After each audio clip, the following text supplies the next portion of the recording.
and he's starting to get better as a passer. So if he's able to break that pocket and guys get open, because there's a lot of talent in that wide receiver room for the Eagles.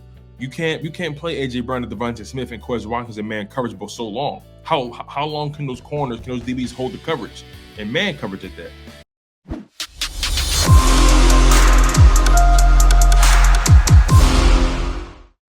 Good morning, NFC East fans. Tone DeShields is with me today on this Football Friday, and after watching the Colts and Broncos, Tone, and having to cover this game and write about it, oh man, I'm not excited for football this weekend just because of those two. And you know what's worse, Tone? It's Commanders and Bears next week. Okay, that's a game I'm definitely not going to watch. But last night's game, Denver Broncos, Indianapolis Colts, the battle of what is it? Equine science, the battle of the equestrians, the battle of the equestrians, and it was. I'm telling people, and I'm a Russ guy. We already knew Matt Ryan was cooked. Is Russell Wilson in that Matt Ryan category now, Jeff? I have to ask you. We talked about this before, and some people think it's a little bit blasphemous, but from what we're seeing, we're 5 games deep. Is this who he is at this point? Tone, I have to say yes, and I'll just say this. There's a world where Russell Wilson was throwing the football to Allen Robinson in the Philadelphia Eagles uniform this year, and thank God it did not happen because Russell Wilson does not look good.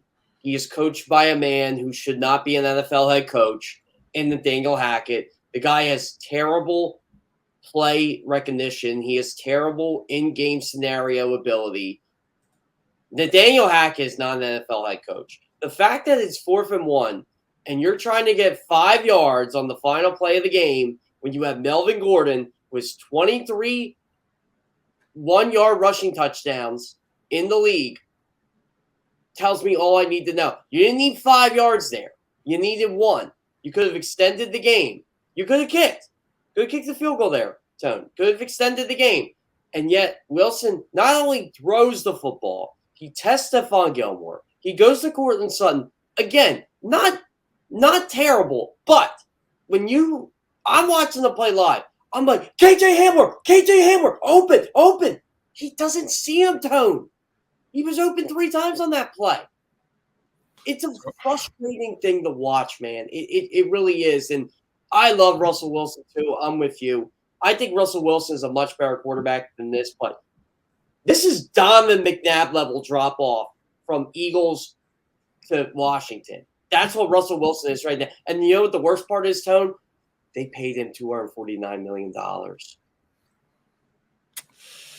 And they also gave up a lot of draft capital and a lot of young talent to get him. And I'll be honest, it's looking like a dud. Now, look, I know we may be jumping off a cliff, right? I want to try to reel us in a little bit. I want to try. Maybe there's a startup cost, right? Shout out to John McMullen. That's what that's something he says all the time. Maybe there's a startup cost. Maybe they're going through the kinks or the maturation process of this new look team. Maybe Russell Wilson is getting acclimated to the Denver elevation. Maybe. It's really hard to make excuses for him, and I really want Russell. Let's be honest. Okay, let's call spade a spade. The Denver Broncos are probably the biggest disappointment of the season thus far. They were hyped up all off season. They were hyped up to be the team to challenge the Kansas City Chiefs, and same thing with the Raiders. They were hyped up that they were going to challenge the Chargers and the Chiefs. It's like the AFC West outside of the Chiefs are pretty much a disappointment. Nothing's changed. It's Kansas City Chiefs or bust. The Chargers, I know they're dealing with injuries. I get that. The Raiders, they have a terrible head coach in McDaniel. And then same thing with the Denver Broncos. This is a bad look on John Elway. This is a bad look on all parties involved when it came to bringing Russell Wilson in. And you made a good point. The Philadelphia Eagles could have had, or I'm glad they didn't, but they could have had Russell Wilson and Allen Robinson, 2 guys that look like they're a shell of themselves right now. Yeah, Russell Wilson said no. He just didn't want to come here. The Eagles were interested. Thank you, sir. I appreciate that. Yeah, exactly. New York Giants are probably thinking the same thing. Like, thank God we didn't get this guy. Washington Commanders, thank God we didn't get this guy. Like I said, I'm a Russell Wilson guy too. I think he's a little bizarre, but I'll just be nice there. But he's a good football player, and he's a good leader. There's something wrong in that organization, and you got to remember something. This ownership group, the Waltons, they did not hire Nathaniel Hackett. That hire was made. They approved the trade to Russell Wilson, and Russell Wilson ain't going anywhere. He's going to be in Denver for a while. I think Russell Wilson is much better than this. I really do think a lot of it has to do with Nathaniel Hackett, who we are learning not every Sean McVay, Matt LaFleur, Kyle Shanahan coach is a good coach. Now, a lot of them are. Kevin O'Connell's got the Vikings at 3-1, and Eagles fans can scoff at the Vikings all they want. They're 3-1. They're not a hand. And Kirk Cousins has fallen off a cliff too, by the way. He's not the same guy, but they're 3-1. They're playing good enough football. So I just don't like Nathaniel Hackett. I don't like the way he talks in press conferences. I don't like the way he handles games. The guy will go for a 64-yard field goal and waste time for a win, but he won't kick a 23-yarder? For a tie? Like, what are you doing here? I mean, and the Broncos, they have a Super Bowl caliber defense, and they still can't find ways to win football games. And to bring up your AFC West point, I've been telling people all along, until you beat the Kansas City Chiefs, you don't get to be in that conversation with them.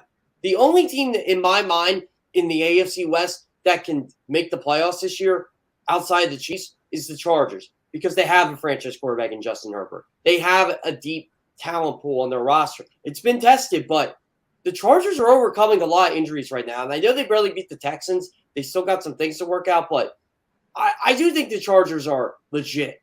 But Denver and Vegas, I don't like their head coaches, and that's the issue. Yeah, speaking of head coaches that we don't like, same thing with Cliff Kingsbury. Arizona Cardinals so far look like a disappointment in the NFC West. And I'm not a Cliff Kingsbury guy at all. He just strikes me as someone that kind of just does enough just to get by. He doesn't really do anything spectacular to me. I'm not seeing the X factor with him. There are coaches that you see the X factor. You're not seeing the X factor with Hackett. You're not seeing the X factor with McDaniel. Some coaches give you an edge in some way. Could it be it could be their mentality, their personality, the way they approach the game, their scheme, whatever. Some coaches just give you a little bit of an X factor. Belichick has an X factor. Even Pete Carroll has an X factor. I think Nick Sirianni has an X factor, and this is going to be really interesting to see Nick Sirianni and Cliff Kingsbury go head to head, because I've always said Cliff Kingsbury looks like Nick Sirianni's evil twin, and I'm going to be really excited to see this game. There's some guys that may not be able to play. Jordan Mailata, highly questionable. Jake Elliott is questionable, but I think he's going to be out. Avonte Maddox is questionable right now, but I think he's going to be out as well. Boston Scott. And then the Arizona Cardinals, they're dealing with some injuries as well. Marquise Brown, A.J. Green, Rondell Moore, J.J. Watt, stuff like that, guys that are questionable. What's your thoughts right now on this Arizona Cardinals-Eagles matchup that's coming up on Sunday? Because I think this game is going to start to add to that resume of Jalen Hurts if he's able to pull it off. Well, the first thing, this is a big game between Jalen Hurts and Kyler Murray because of the Oklahoma connection. To add on to your thoughts of Kingsbury, here's what's tough about him. Cliff Kingsbury and Kyler Murray, when they arrived in Arizona, and Johnny Venerable, who I had on as a guest for a Saturday edition of Good Morning NFC East yesterday, me and him see eye to eye on this franchise. They were an absolute mess when Kingsbury and Murray got there. They had the worst offense in the NFL. They had one of the worst defenses in the NFL. Josh Rosen was the quarterback. And everybody's laughing at the Cardinals because they got Cliff Kingsbury. They're like, okay, like this guy had a losing record in college. What can he provide? Well, they began better every single year with Cliff and Kyler. A lot of that is Kyler. Like, Cliff has his faults. Don't get me wrong. He has bad in-game managing decisions. It doesn't seem like they're prepared for a lot of games. But yet, the Cardinals are improving their win total every single year. And I got to give them the benefit of the doubt here. They're 2-2, and they look absolutely horrible, like a lot of NFL teams. And they could have been dead in the water after week 2.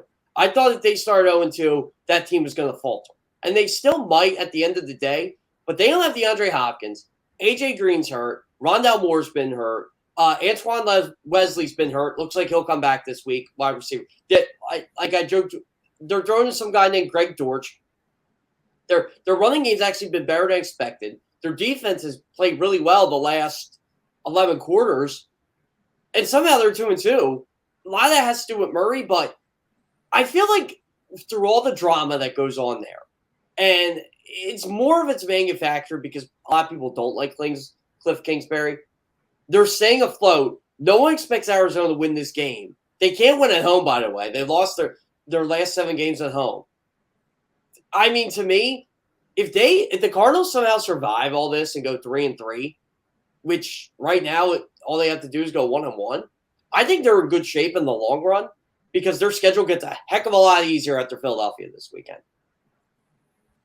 So I think I'm looking at the schedule right now, right? The loss to the Chiefs, beat the Vegas Raiders, lost to the Rams, beat the Panthers. 2 of those wins came up against 2 farly inferior teams, right? And then next they have us, Seattle, New Orleans, Minnesota, Seattle, Los Angeles, San Francisco. They have the Chargers. This schedule, it may not be as easy as it looks because I'm not sold on the Seahawks. I'm just not yet. I need to see more.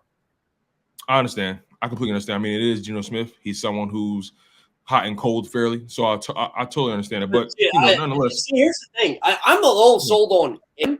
It's their defense. It's their offensive line. Like Geno's he's really outplaying Russell Wilson right now. He's playing well. Yeah, he is. He is. And, I'm going to be paying very close attention to the trenches in this game between the Arizona Cardinals and the Eagles because the Eagles have some injuries on there. Isaac Samalu, Jordan Mailata, there's a chance they both might not play. And then you got those guys on the other side, right? Those guys on the other side like J.J. Watt. He's questionable, but again, I'm going to be paying so much close attention because how would Jack Driscoll do at left tackle again, right? And, in the football, I mean, he damn near played the whole game against the Jags, but we ran the ball a lot in that game.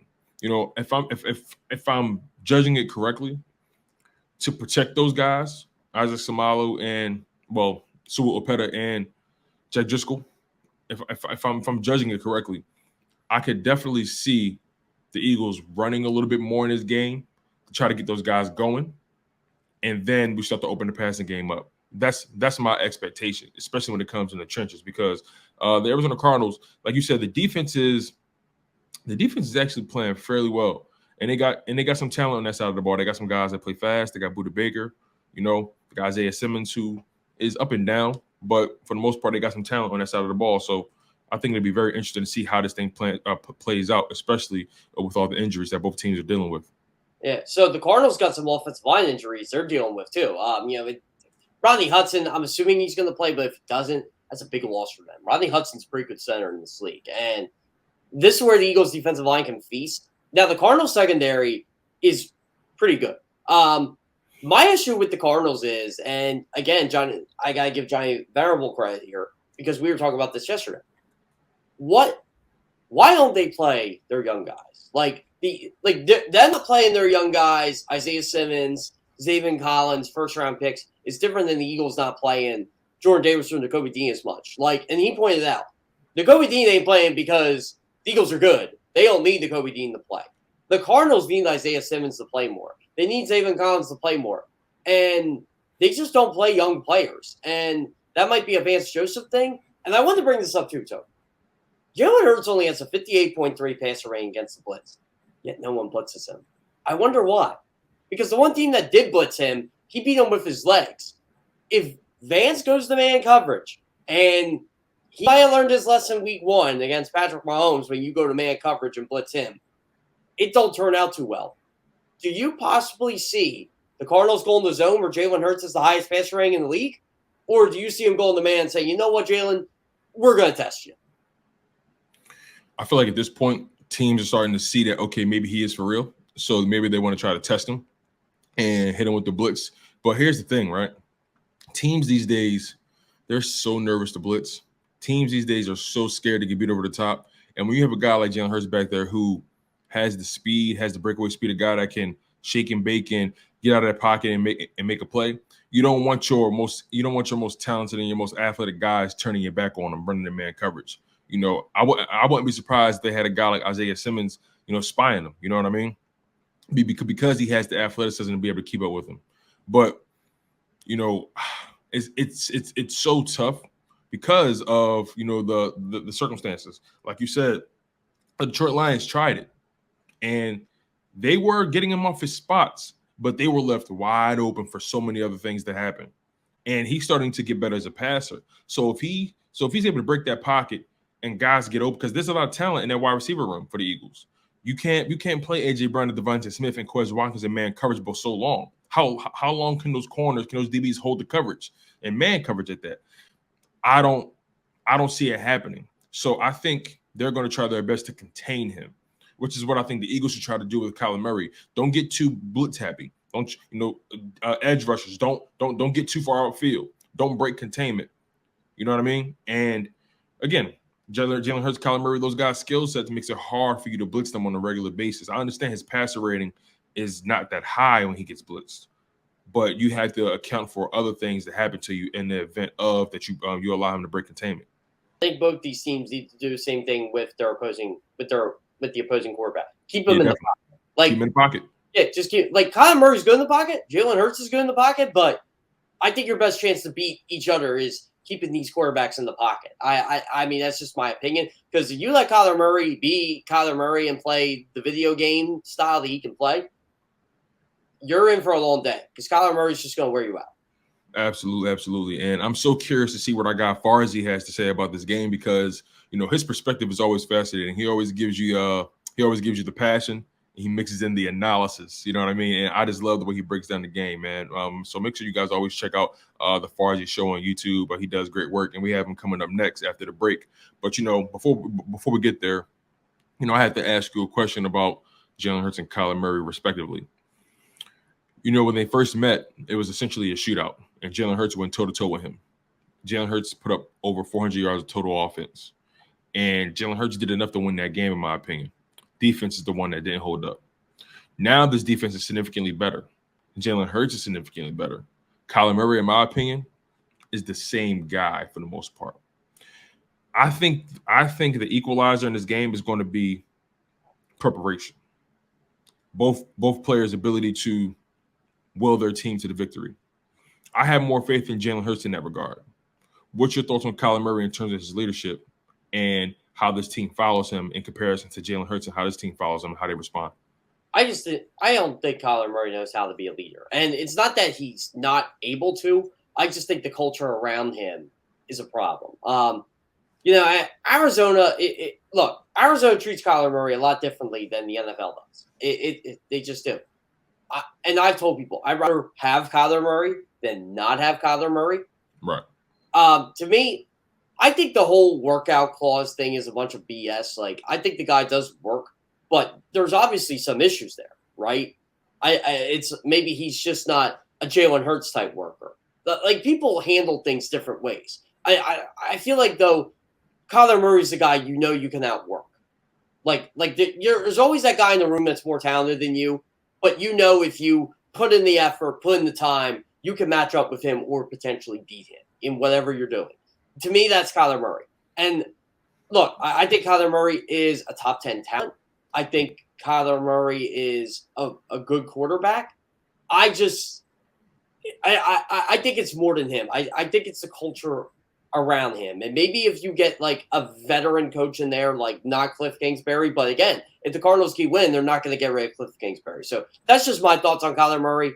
Overall, though, I do think Jalen Hurts has matched him or passed him right now in terms of quarterback ability. Hey man, I think I might have to agree with you on that.